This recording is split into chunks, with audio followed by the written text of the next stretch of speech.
Hi guys, welcome to the Hyundai i30N. So this is Hyundai's first hot hatch and the first performance model from its new N brand. This is a pretty exciting car for Hyundai and even hot hatch and driving fans. It's pretty serious. Even the body is tweaked aerodynamically, so it's got this unique front bumper bar with functional air intakes and vents. Even these corner intakes feed air through. They pop out at the back of the wheel arch there, and then that helps smoothen the airflow as the car's flying along. It's also got bespoke 19-inch alloy wheels, high-performance brakes, and a rear diffuser with twin exhausts out the back. It sounds pretty good, definitely sounds like a hot hatch. So there's a few cars on the market at the moment that don't sound all that impressive, even though they should, whereas this definitely hits the mark perfectly in my opinion.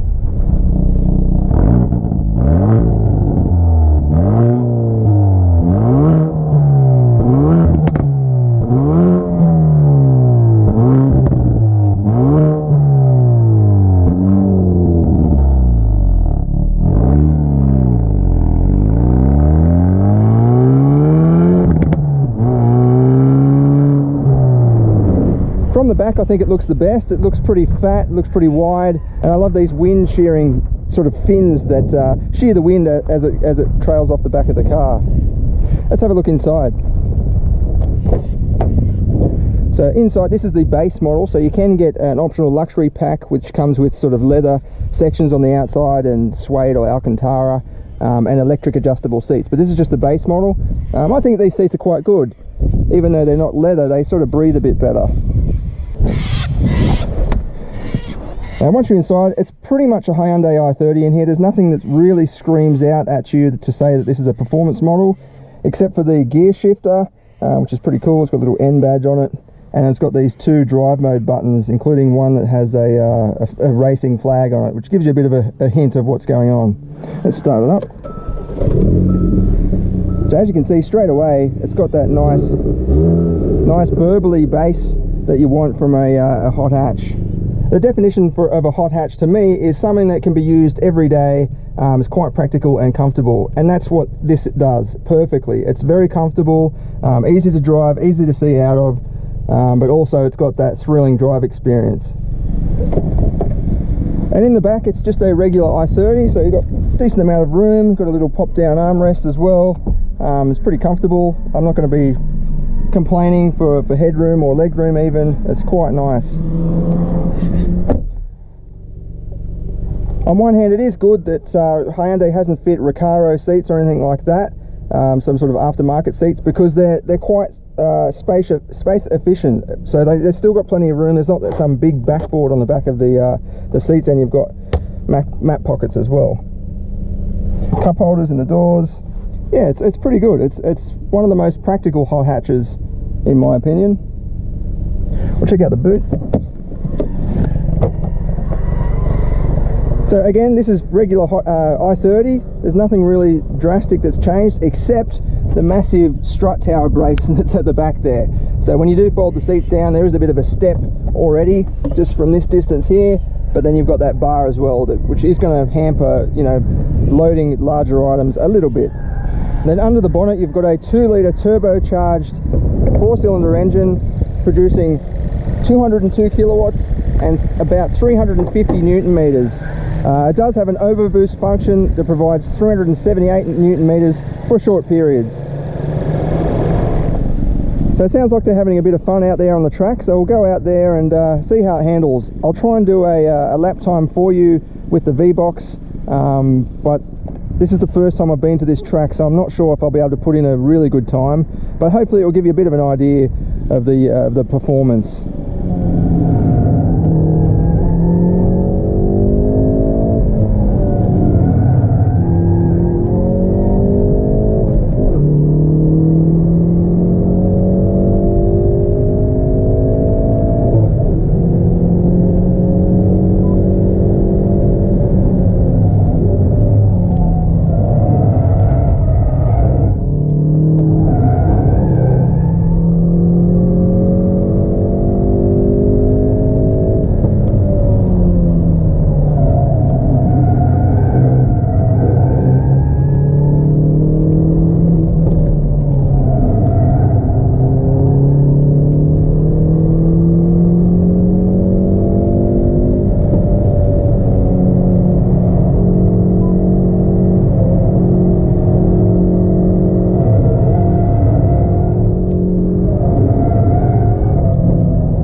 So there you have it, guys. This is an awesome hot hatch by Hyundai. I really love the way this car handles. I like the power delivery. It's got plenty of traction.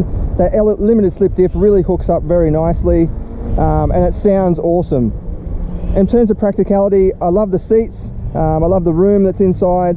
This is a great hot hatch, and it's priced pretty competitively compared with, say, a Volkswagen Golf GTI, which doesn't have as much power as this. For more information, head over to our full review on the website, and we'll go over more of the details. Thanks for watching.